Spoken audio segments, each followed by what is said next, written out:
Hello, welcome everybody to our first League of Legends eSports podcast. We're going to be talking about Worlds today.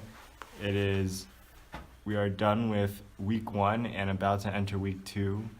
And I'm joined by Stefan. It's your boy. Shazab. It's your boy. And Kalei. Hi. It did not pick you up, Did not Kalei. pick you up, but that's okay.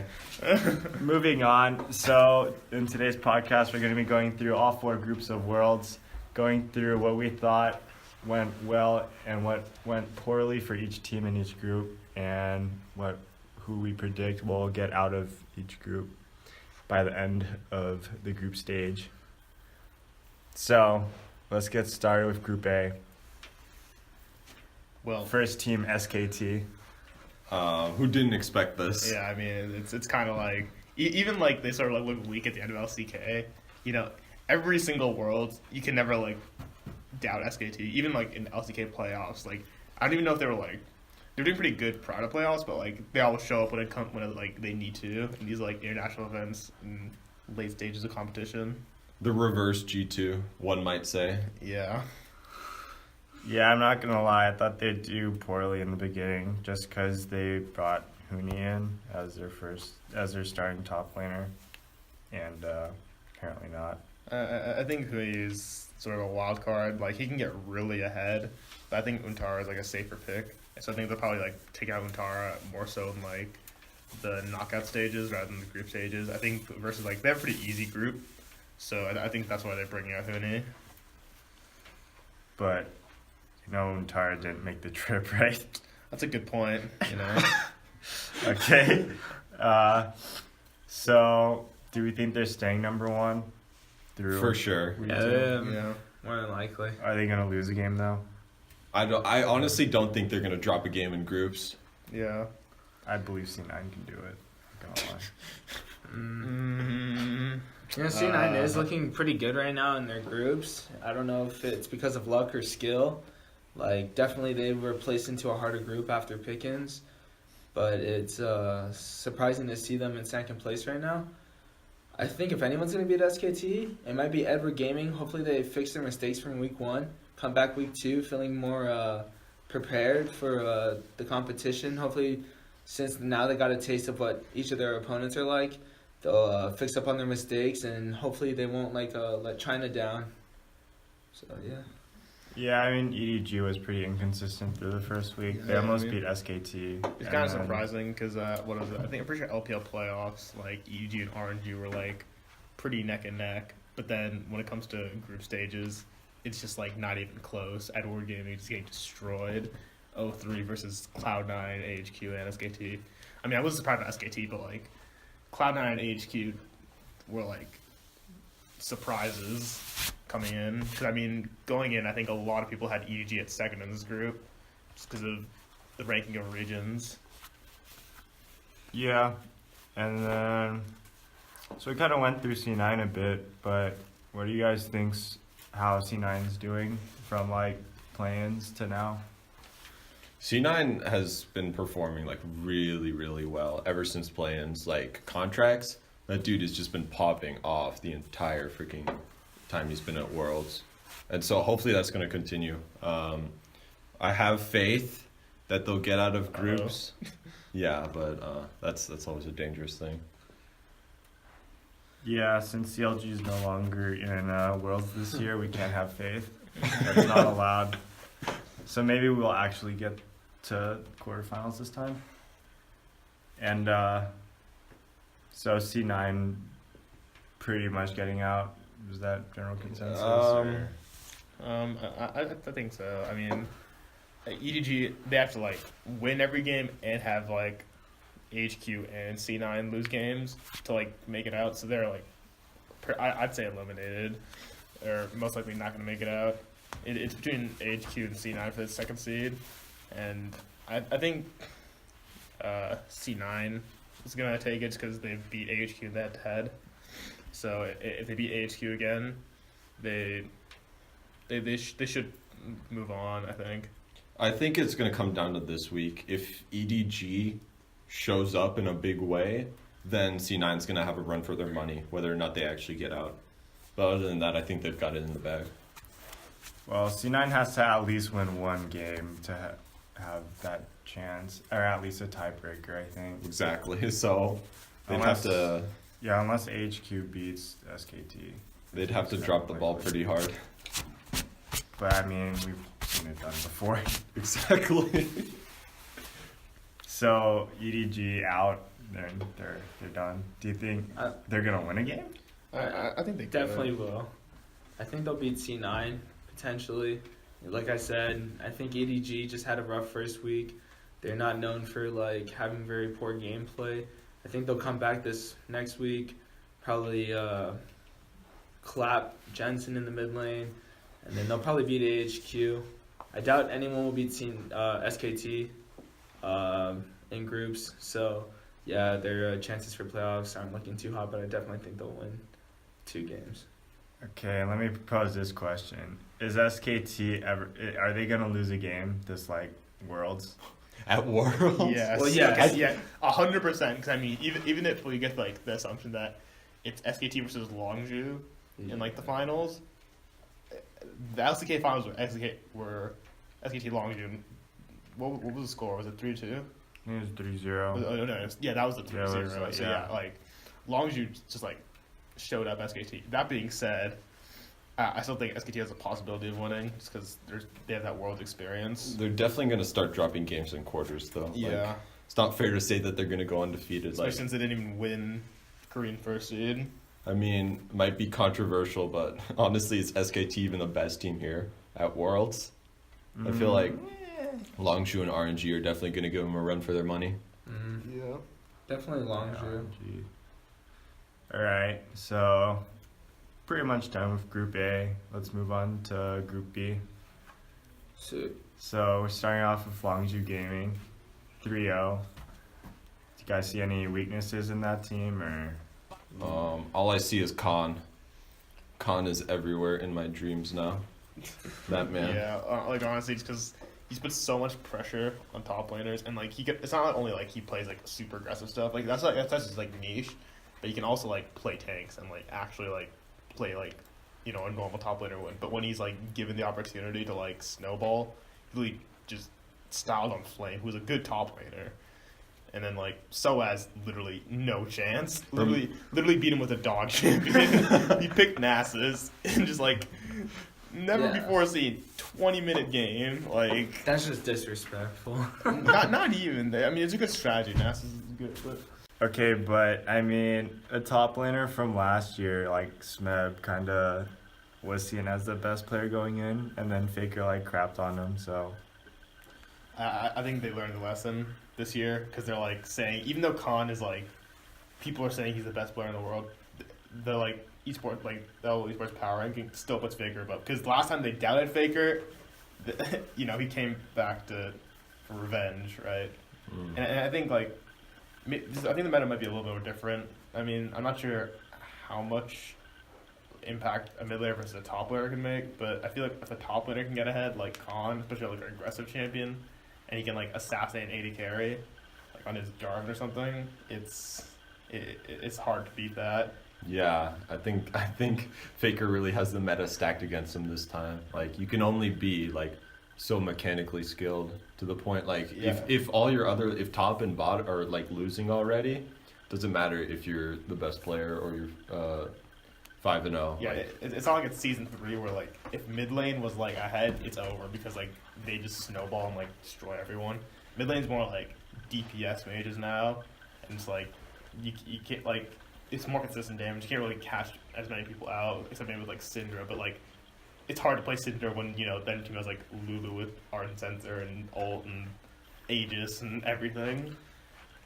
Yeah, I think supports are playing a huge role right now into like how like the team comps are. support and top are definitely the most important roles right now. You got like if you guys were working with like an old patch where Ardent Sensor is busted, like that actually just like plays a huge role into like team comps. That's why you see like all these like Zayas, these Kog'Maws, these Tristanas, because just putting a bunch of attack speed on them like will actually like sway the game one way or another. Like and just like it's crazy how important those roles are when I don't know, as like a solo queue player, I don't really see like the importance of them. Yeah, exactly. Yeah, I think like the ADC in 2017 LoL meta is like it's still there, but like the supports just got like so. No, I think ADC is in a good spot right now. Like, just because if you have, like, either, like, Callista, like, because the reason is, like, hyper, like, scaling carries, like, Tristana, Twitch, Xayah, with, like, you know, a shielding support with Ardent Sensor, it just, like, they can shred through tanks. And the thing is, Callista is good when, like, hyper scaling stuff is good, because, like, her late game is ridiculous, and she can, like, secure objectives, too, but, like she's like the counter to those, and that's why she's 100% ban rate, because if you pick like Tristana and get countered by Callista, there's not much you can do. That's actually a question I had last night, because since Callista was 100% banned last week, do you think we will ever see Callista at Worlds this year? I think maybe like a team could like do a trap with it, like they could pick like Tristana and then like leave Callista open. They could probably bait the pick. And like do something to counter Callista. I'm not sure what would be, like maybe some like heavy attack speed slows. Is she even counterable? like no, because like, if you get like heavy attack speed slows, like Callista just can't jump ever, and that's I feel like that's like her strength. Like if you like build a team around Callista and just like abuse that weakness, I think we'd see Callista in that sense. Because it's like if a champion's 100% ban, right? You know, and it's open, you're like, all right, let's go for it, because there's a reason it's 100% ban, right? Yeah, it's funny that you mentioned like, you know, slowing attack speeds and such, because one of the games last week was the EDG AHQ, and in order to counter the Fed Twitch, I believe that was on EDG. Yeah. I think so. Yeah. Like, you had a Randuin's on your top lane and your jungler, and you even had a Randuin's on your ADC, just so it would, like, stop that, like, insane burst. Just because of how crazy this Thornhill Corki. Yeah, Bramble Best Corki to, like, get some sustain against the Lucian. I thought that was, like, pretty interesting. Yeah, but yeah, attack speed is crazy right now for ADCs. And that's why, like, Thornhill is just such a high priority for literally a Corki. Because I mean, like, I know it's because like if you're Lucian versus Corki, like Corki's gonna get bullied super hard, but like, I don't think there's been a time in the past that a Corki's build, except Genja, he predicted it. He did. He did Randuin's Corki. How long ago was like that? Seasons ago. Oh my god. It happened again, but like that just shows how important attack speed is, and like attack speed slowing and debuffing, just because of how strong AD carries are. Wait, Ardent Sensor has been built in every single game, right? Yeah, Mhm. 100%. Do you think we'll see one, or at least like one team not build it? Like maybe like an Alistar? Like or... the thing is, like you think that if you just like pick like an aggressive support, like the thing is if you do pick an aggressive support, all the Ardent Sensor builders are like shielding champions. So like what's gonna happen? They'll like shielding and healing champions. So like in lane, they can just survive, right? Unless they get like absolutely stomped. And even if they do get absolutely stomped, if they have like a hyperscaling AD carry and Ardent Sensor, like Ardent Sensor is like a solid item and a half worth of gold, right? So that's like 2,300. like it gives stats to the support as well as stats to the AD carry. It is a lot of items. So even if like you're down like 20 CS, or like just getting destroyed in lane, down a few kills, if you have Ardent Sensor and like an IE and like maybe one Zeal item, it's like you are way stronger than anything the other AD carry has. Even if they have like the CC of like Alistar. Yeah, see, that's the thing. I think going forward, we're going to see a lot more high-level play, because obviously the stakes are higher. And so the teams are going to acknowledge, like, Ardent Sensor is the way to go. If you don't play the meta, you're probably going to get screwed over. Like, I mean, the only team I've seen like that could probably like pull off like Longju versus like Fnatic. That game, Yeah. like that game, like if it ends in 20 minutes, go ahead. But like if the enemy team just plays properly and plays safe, they can like stall for at least like 30 minutes, and at that point, Ardent Sensor just like Ardent Sensor takes out right away. But like at that point, it's like unstoppable. Yeah, and like going back to what you guys were saying earlier about like, you know, these supports don't just have a bunch of shielding, and then like they're able to like give the Ardent Sensor. Like you also see ADCs bringing barrier and the supports carrying like heal on them, which you know, there's more defense for the ADC now too. So he gets that barrier and a heal, and then the shield on top of from the support, and then jungler who, if you go like a Sejuani or a Gragas, who will probably build like a Knight's Vow and a Locket, like that's just like a bunch of shielding. Shield meta, baby. Yeah, so even just if for you, so like the not ADC. only is in lane is it like hard to like kill, but even if you do get ahead in lane, late game, if an Alistar goes in and like say like an assassin mid laner or like assassin top laner or assassin AD carry just jumps into the team, just throw on 20 shields and there's nothing they can do. And then that's just sort of how the meta goes, and any top team can just like abuse Ardent Sensor in that way. So talking about the shield meta, I think Immortals is quite the team that like uses it, because Cody's son, not in exactly a high tier ADC. I mean, they're still doing well despite like not having a high tier ADC, because as long as they keep him alive and he right clicks, then Yeah, I mean, it's extra beneficial to have like a really good AD carry, but I mean, I think you can get away. It's also a little more. It works both ways. It increases the skill like cap, but also like reduces the skill like floor, because you can be a bad AD carry, but if you have Ardent Sensor, it doesn't really matter. That's interesting to see how positioning has kind of like taken a backseat to literally just right-clicking the enemy. But that being said, if you can position right and have Ardent Sensor, Yeah. you're on, which is I think exactly why like RNG is so high up there, because Uzi is like super good, and why like SET is because like Bang's super good, and same thing with like Prey for Longju. Prey's Longju, right? Yeah. We'll cut it out if you're wrong.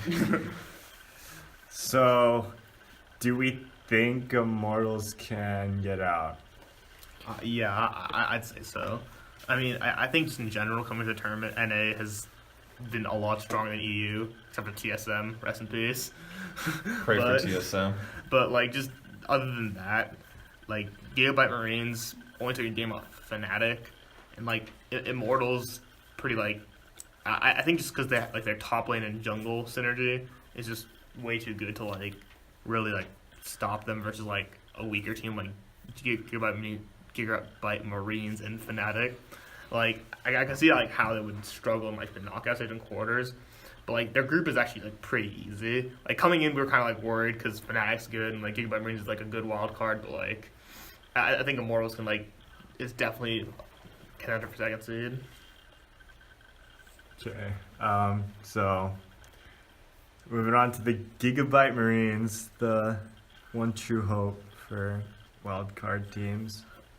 Like, What are- maybe, but, like, I don't know. It just, like, the Gigabyte Marines were the ones that brought the cheese, right? Yeah. With like, the Lulu with Ignite and Heal. Wild and, cards. and it worked against Fnatic, right? Because Fnatic just sucks. Wild cards and rely so on has- cheese way too much. And, like, it just did not, like, Longju, like, they're like, all right, we got the secret strategy, guys. They bring out, was it Mordekaiser? Mordekaiser top. Oh my And gosh. 2 seconds in, just like, bam, next explode. 0-3 in over. like 4 minutes. Yeah, Yeah. he died 3 times. Because, like, you need to get ahead if you want, because it just sort of, like, and the thing is, what I mentioned earlier, like, you need a snowball to beat people in Ardent Sensor matter if you don't have, like, an Ardent Sensor support. I think they have Lulu, but, like, still, they can't do anything unless they, like, get ahead early. Yeah. So the tragedy known as Fnatic, what are we thinking? Well, Gosh. it's That's just yeah. awful, honestly. Like, I mean, they made it into Worlds through, like, they didn't even qualify, like, out of playoffs. They qualified through, like, the gauntlet, right? Yeah. So, like, they're already, like, just riding off championship points from, like, the last split. That being said, in a meta where, like, top lane is important, their top laner is, like, awful. Soaz should have retired while he was, like, still like, Soaz is so like, Soaz is pretty bad. because he not only that, he just tilts really easy and gets really angry, like, with the game, and just with, like, and he blames, like, champion picks, and then, like, 2 seconds later he gets beat by Nasus in the world championship tournament. That's just like, and he complains about, like, and he plays like Maokai, right? Yeah. So, like, I don't know. I feel like in that situation there's just not much Fnatic can do with just a weak top laner, and I don't feel like their top lane jungle synergy is even good either. Like, there's not enough, like, even if he tries to, like, super pressure top, then just everyone loses, and so as can like push an advantage because he's not like mechanically skilled enough. And I think like it seemed all right because they have Reckless and who's like known to be a pretty good AD carry, especially on like hyper carries, right? Yeah. But like The rest of Fnatic is way too heavy. like Yeah. and even Caps like Caps has not been like, performing. He showed performance like in the split and like last international tournament, but like. He's just been like not doing the same things. Like he's not solo killing people anymore. He's not baby faker at this point. He just baby like I don't know Perks, which is and Perks isn't even that good. So like that says a lot.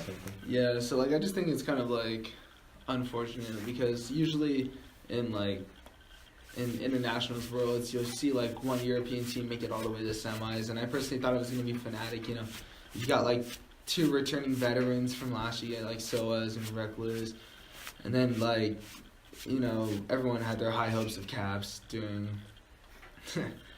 Everyone had their high hopes of Caps, you know, being able to like be baby faker out here in Worlds, but yeah, just everyone's really underperforming and it's really disappointing. And now my idea for who the European super team is going to be for Worlds is in Group D currently, but we'll get there when the time comes. Well, okay. Well, if you think about it, if Reckless didn't get caught in the Immortals game, we would have had a 3-way tie Yeah, for I mean, that's second. the thing. Because like Reckless was like he was playing super well that game, but then he just sort of ran it down because he felt like he has to carry, and that's like I think one issue. Like if you're given that much power with like Arts as a supports and like hyper scaling AD carry, you're like already fed with like good farm. You're just gonna want to like. And the rest of your team's like iffy. You just like have to go for these risky plays. Well, yeah, but you gotta also remember like what kind of champions he was using during split. Like I only remember him memorably for like 2 champions, which was Kennen and like Twitch. Both champions which are like kind of going ADCs and kind of do burst and like try and get the job done early. So yeah, it's kind of. I think the removal of Kennen from the meta by Riot sort of. Yeah. Was it a cheese pick? I don't know, but it definitely was Fnatic's cheese pick. I don't know if that's that's probably not the case because going in, being at Worlds, you're playing against way better teams than teams you're just playing normally in the EU LCS. And with champs like Kennen and Twitch, you're relying, I think, mostly on like surprise factor, like using your flash aggressively. And some, like the teams in Group B, like sometimes they just don't fall for that, or they don't get scared easily by those aggressive plays, and they're allowed to like step up to Reckless's overconfidence. I think Reckless did have a weird build. Yeah, he went. He went Bloodthirster and Phantom Dancer, sold his Bloodthirster, and got an Essence Reaver. See, okay, that's just like sort of like he's banking. I don't know if he had Fervor or Warlords, but he's just sort of banking. Yeah, he had Fervor. So like he's just banking on like one-shotting people. Yeah. Like when you go like Essence Reaver and like 2 crit items, you're just like going for like 100% crit. You run in 3 autos with Twitch, the entire team is just dead. But like, and he's not like really playing for a sustained team fight. So that's why he went for like that surprise assassination. Because he thought he'd do a lot more damage. But like, in reality, they were like actually somewhat in the lead. So they probably could have been better off like, maybe not Bloodthirster, probably like a Bork. I wasn't sure about the tanks in that game. Yeah, there was not really tanks. It was just like Smithy. So like, I mean, Bloodthirster's fine. But if you're trying to like dive into Jace, Gragas, Talia versus a Janna, it's like And Kog'Maw. and Kog'Maw has like barrier, heal. It's like good luck. It's not gonna work that well. His runes were a little weird too. Yeah, Yeah, and I think he like lifesteal. lifesteal Quint to like make up for lack of warlords. But yeah, that's just sort of like you can blame him, but like what else does he do if his team's probably gonna throw eventually? Yeah, he played more like an assassin type of. And that's sort of what Twitch does. Yeah. Okay, is that it for Group B? Yeah. Yeah. So Rip Fnatic. Longzhu Immortals. Yeah, I think so. Stone. Yeah, I mean, unless Immortals has a bad week and Gigabyte has a good one, yeah, it's pretty much guaranteed Longzhu Immortals. Okay, so moving on to Group C. RNG, the hometown favorites right now. Oh Carrying yeah, China on their backs. RNG's gonna go all the way for sure. Yeah, they are definitely like finalists, like final like match Me too. contenders. Yeah, like just the meta works real well for them because like you see it works well for Longzhu because top lane's good. It works well for RNG because ADC is so powerful and Uzi is like he's been like to so many like finals, right? Second place twice now. Yeah, he's been second place Yeah. twice on like different teams, and he's never really made to like the finals, right? Or he made to the finals. He's never like won it all. But he has experience. He's got mechanics still, and he has like good support to help him do that. And I think that's just why RNG is so strong. And this is like pretty surprising, more so because their group doesn't even seem that like easy either. I mean, that Fenerbahce, which is like a free win, but like Samsung Galaxy look very strong in SSG LCK. is really good right now. And G2, G2's just disappointing. I mean, G2 look like decently strong within their region, and I know it's like EU versus like international, but like they're not like an easy team to beat. RNG just sort of like demolished both of them. Like especially their Samsung game was just a slaughter, which was surprising to see. Right, an LPL team like just destroying an LCK team that easily. I'm But pretty it's sure. not something you see very often. Pretty sure Samsung didn't get any kills that game either. Oh yeah, they got the J4 Galio ult combo. Oh, that was destroyed dirty. them. But so on my pick'ems, I put G2 second, but I don't think. No, Yeah. G2 Not is a- not a pulling possibility like anymore. Like a 2016 TSM right now, where you know you do stellar in your own region, and then you just have like you just choke during Worlds. I mean, that's what G2 does. Yeah, that's what G2 They go does. to I don't even need to like. internationals and I don't just even need to quote like an old TSM. I can just say that's like a G2 thing to do. exactly MSI gave me hope, but I guess it was just false hope. false hope, you know. Yeah, no one tries that MSI. That's what EU and NA does to us. False hope. And then,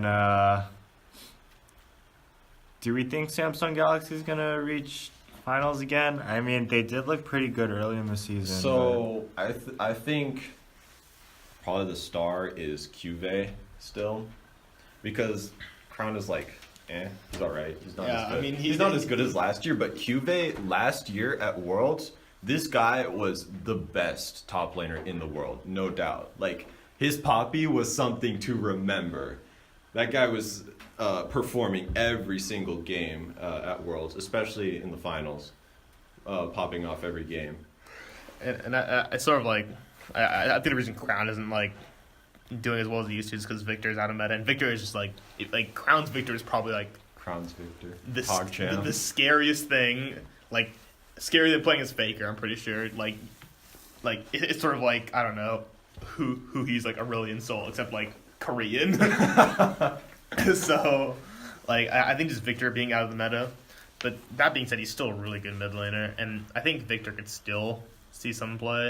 It's just sort of like because he's more burst rather than DPS, which means that he's like less good in this meta.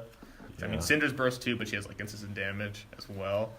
Victor's like straight burst, some DPS, very slow though. Victor has a lot of reliable CC though, so I think he has a niche. I just don't think. I he'll mean, be- like it's sort. I think it worked pretty well in like a Galio Jarvan combo because yeah. like as opposed to like Syndra where like you center the stun, Victor's more of like a follow up CC rather than like an engaged CC like Syndra. So it's sort of like a niche pick, but I still think Crown's pretty good mid laner. And then Fenerbahce, any chance of winning at all? No. No. I think the only thing I have to say about this team is I'm really mad that they forced the casters Yes. to say their entire name every single time they mention them. It's just for sure So- it's like a meme at this point. Yeah, they've descended to meme tier. Goodbye Fenerbahce. Excuse me. Goodbye 1907 Fenerbahce eSport. Is it eSport? Yeah. That's how you say it in Turkish, but Okay, that's yeah. interesting. So RNG Samsung. Yeah, G2. I mean, they look all right. Like they look weaker in EU than they have in the past years. So like, it's not as like I mean the past years like they sort of just dominate EU, right? And then internationally they fail. So it's like, oh, I thought GT was gonna do well. They just did so well in EU. This year they did it like okay. They won the split, but like they didn't do much more than that, right? They like it wasn't like super convincing. I'm pretty sure. Oh yeah, they had to come back from like a 2-1 deficit against not Misfits. It was Splice. Splice almost beat them out quarterfinals. Yeah. I think Which Splice was should have really gone to Worlds. Like I mean, G2 like Sven's a good AD carry. Like their team isn't like really like Perks is like on and off. Mithy's a good support, but like the rest of their team just like iffy. They'll perform some games, they won't perform Yeah, others. Sven is consistently inconsistent, I think. Yeah. So Group D, the really only exciting group coming out of week 1.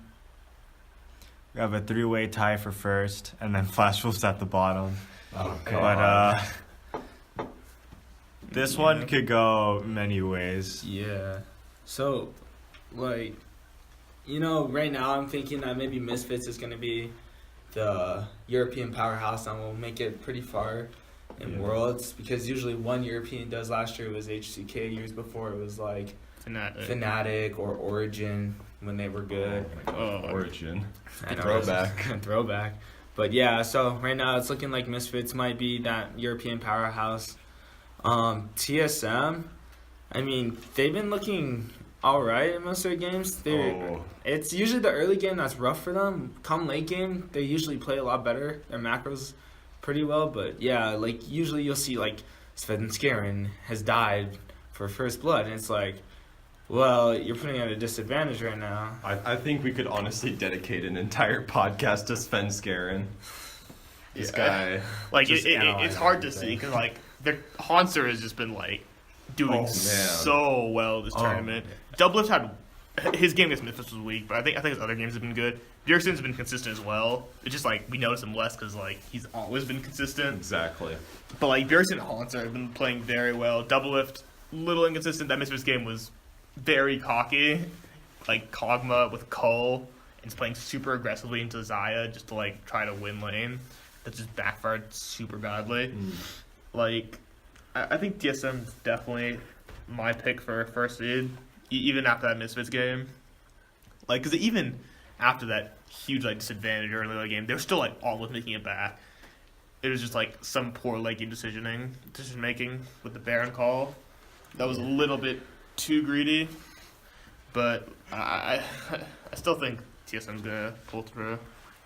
And it's actually, like you mentioned, like, for the 5, I really think Biofrost has, like he's been, like, the unheard hero of TSM. He's made a lot of, like, really good plays. Yeah, Or like, Khan, Lulu plays. Like, it's crazy how, like, consistent he's been playing right now. He does really well on, like, a lot of the good supports that are meta right now. Yeah. And I think it's, like, he should be, like, the highlight, personally, because he always does, like, these things that, like, are saving the team in like ways people wouldn't notice. I think off of last week, probably Hanser deserves my MVP just because like mechanical play, but definitely Biofrost. He's got like a really good game sense. He's honestly the reason why bot lane stays in the game so long. Yeah, it's kind of sucks. Like, and we're saying like Hanser's doing really well, Bjergsen's doing really well. Doublelift had like one slip up, and then Biofrost is playing exceptionally well. And TSM lost to Misfits because, well, and had tough games with other teams because Svenskeren is just... You're only as strong as your weakest link. And, like, jungle, like, it's the role itself. Like, that player isn't that strong, but, like, the presence of jungle is essentially important because you have to get your lane ahead. Like, before, like, you could, like, just power farm, like, scale to, like, a strong person. Jungle, like, you can't really do that anymore. There's too much, like, catch-up experience, stuff like that. Yeah, in a meta where you're supposed to take river control at all times, Sven can literally not step into the river until after 20 minutes. But at the same time, he's also like overextending, right? He's, he's playing like I forgot, like I think it was against Misfits, but like he was a level 5 champion versus a level 6 champion with no mid control, just going into the jungle fighting for vision It's by like, himself. oh, there goes Sven again, gonna die in the enemy jungle. And like mid lane wasn't even pushed up.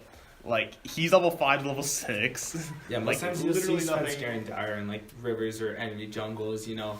I mean, you could like safely counter jungle, but like you need to like be careful with it. You have to like have vision, and if you go for vision, you need to push up with like your laners and go with them. Because if you get caught out, because if you just force an enemy laner under turret, they can't like just leave that farm, right? So that's just like sort of go. He's sort of like plays solo queue, right? He doesn't really care. Solo queue style. Literally, and you can't really get away with it like he used to with like his Nidalee picks, because that's just like. It's somewhat in the meta, but only Nidalee with like Art and Censor and the beans.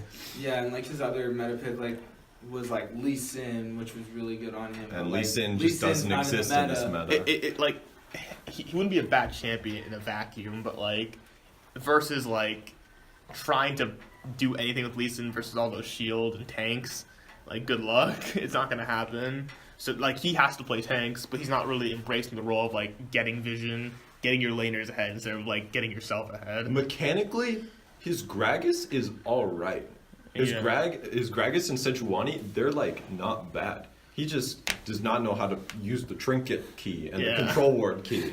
And like And the game sense. and like to the overextend. ping for assistance. Yeah. Like he's just sort of playing like individual, and I think if he just like works with that with TSM, I think TSM like maybe semis honestly, because the rest of the team's really strong. Just, if Svenskeren picks it up, because he's like had good performances in the past, so if he just like picks it up, I feel like TSM can go a long way. Yeah, I mean, if TSM does get first, they can't play against C9 or Immortal, so they'd have to play against Samsung. I mean, And I think they could beat Samsung honestly. Yeah. really? Yeah. Like I mean, Samsung's they're both 2-1. I think Samsung's group's probably like a little harder, a little more competitive, but like I want to see that Hanser QV matchup. yeah, that like sounds hype. but I mean, Bjergsen can definitely handle Crown, and Hanser can definitely For handle sure. Kuve. So I mean, Can Sven Scaring handle himself though? yeah, that's the like that's so I'm saying that if they get that together, they have this week to prepare for the next matches. So like I think if they just do that and like work with Svenskeren, I think they could do well. Because it's not like he has like to work on mechanics. Like his mechanics are fine. It's just that he used to like sort of work more with the team. I think with Bjergsen being a good shot caller and like Double being a good shot caller, that just made it a lot easier. Yeah, I think that honestly the thing that will make this year for TSM different than last year is honestly Hanser performing. Because I think the main reason why TSM didn't perform last year was Hanser and Bifrost really didn't play to their standard. And now that they are, TSM is looking pretty good.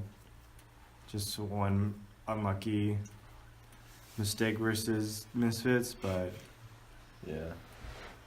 I mean, we've been talking about Misfits and TSM this whole time, but what about WE? These guys are also tied for first place. Are they gonna possibly cop that second or first place? I think they may beat out Misfits for a second. They showed up in play-ins, and like they've been doing pretty okay, I think. Yeah, but I honestly think Misfits, like This is West Oron. HQ. Okay. Yeah. No, but yeah, so like it's weird right now. You got like a triangle, right? You got Misfits who beat TSM, you got TSM who beat W, and you got W who beat Misfits, right? So I just wanted to say that I think that like W will not like be making it past groups. I think it'll be Misfits and TSM, just because we got European Powerhouse and NA who actually looks like they're doing well in Worlds this year for once. I mean, yeah, I could see that happening, but I don't know. WE looked okay. They didn't look too bad. And Misfit, Yeah, but is okay really gonna cut it at this point? Yeah, I mean, I feel like Xie and Condi are good. Wine is alright, and I think like it sort of depends on the head-to-head matchup, because if like Misfits bot lane's pretty good, right?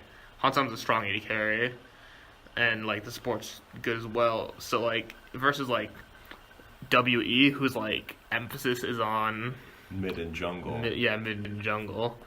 If the mid jungle can like neutralize the AD carry, then yeah, because Misfits like Power People hasn't been like he's sort of been there. He hasn't done much more than just like do his job and nothing more. So like I think in that like I know they lost, but like I think in the head to head in the upcoming week with some like review, I think Misfits probably could beat WE, especially coming off the win from TSM.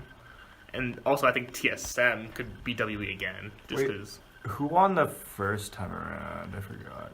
It was really good day 2. WE beat Misfits. Yeah. So I don't know. I think that It's definitely up in the air. Like these teams are neck and neck for sure. Which is why they've been tied for first place at the end of this first week in the first place. So I don't think it's right to leave WE by the wayside just because TSM and Misfits are our favorites. let's see.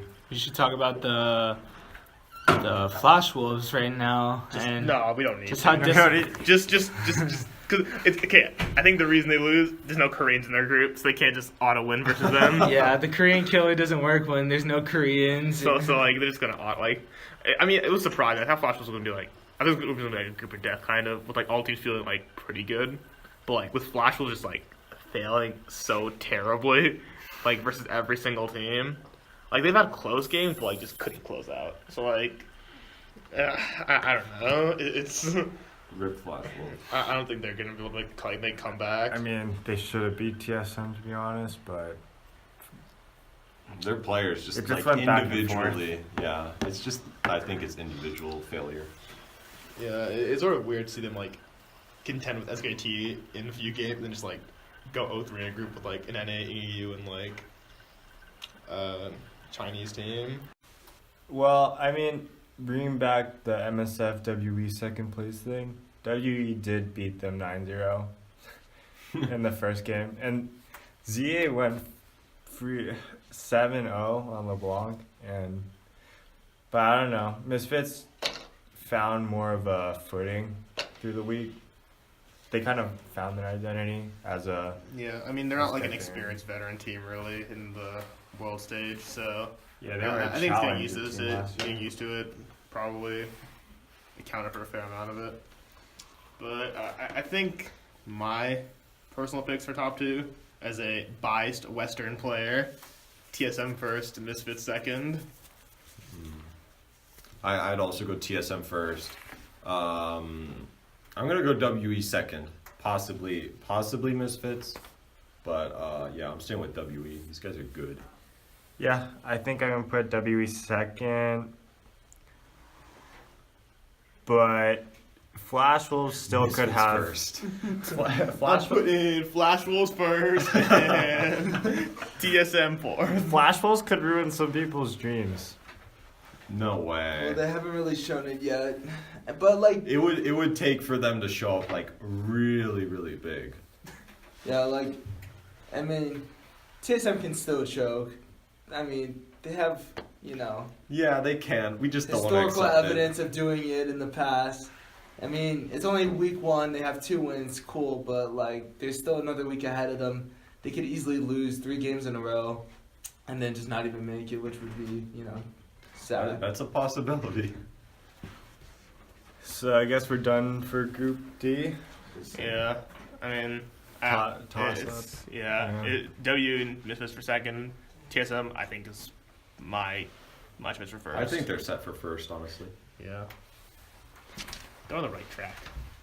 So, if we look at the standings with like our current predictions, TSM's going to be going against Samsung Galaxy because they can't go against C9 or Immortals, who we predicted would get second. So like the reason why like maybe NA teams won't make it past groups against like all these like powerhouses. You mean quarters? Or quarters, yeah. Like against all these powerhouses, because all these powerhouses have like MVPs in each lane. Like they're pretty dominant because everyone is pretty notable for their position. They just get outclassed individually. Yeah, but then you got like TSM, who's got like 3 people playing like all stars. But then you got like one guy who's playing like he's in Diamond, and then you got another guy who is very on and off on his champions. And then like you look at Immortals, you know, very inexperienced. They don't know if they can take the pressure. And then you go to C9, who like, yeah, you have a bunch of veterans. Impact can handle anyone he wants, but then still like you got Contracts who's still pretty young, and then you got Jensen who like either he'll play really well or he won't. Sneaky, he's pretty consistent, like towards the late game, but his laning phase a little questionable.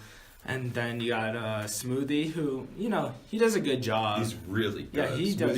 Smoothie is the best player on their team. Yeah, but like, yeah, they just don't. They can't. Their numbers don't just add up the way the other teams do. Yeah, it's gonna take more than just beating someone in lane, definitely, to go up against all these powerhouses. I mean, if 3 NA teams make it out of groups this year, I would call that a win. Well, I mean, we gotta want more than that, honestly. If they can get into quarters, but if they get knocked out the first opportunity, Honestly, getting into quarters is more just like luck. It's a fair amount of luck more so than like. I mean, it helps to be good. Don't get me wrong, but like, if TSM got drafted into like one with like Log to an RNG, exactly. If the other two teams in the group are just bad, like obviously you're gonna get to quarters, but after that, you know, you've got nothing to prove yourself. Well, so then like I feel like Immortals like just sort of gets like a free ride to quarters, right? and like TSM has to work for it, and like Cloud9 has to work for it too. yeah, but then like on that note, then maybe because TSM is like probably one of the more dominant teams in its grouping, but like C9 has been the underdog, like looking at the people that have to play against SKT, EDG, and AHQ, all well-known teams who have like all-star players, but like they're doing really well. So maybe C9 is like NA's hope because they're actually doing well in a group that has a group. yeah. So It's hard to believe that a team that lost to Dignitas in the quarterfinals. Okay, does that mean Dig can hold the belt soon? even though they couldn't make it past the first round of Gauntlet, you know. No, Dignitas. But you know, good for Cloud9 for I'm getting hoping ready for C9. this. So that will do it for the podcast for this week. We'll be back with our quarterfinalists, and we'll be talking about what we think knockout stages will play out, and yeah, should be fun. So thanks for listening. It's been Connor and Shazab. Any last words? No. Stefan? Believe in C9. Clay? Got anything? Misfits is making it to semis. Okay, and there it is. Block Wolves 3-0. All right, thank y'all. All right. Thank you. Hope it dubs up. See ya.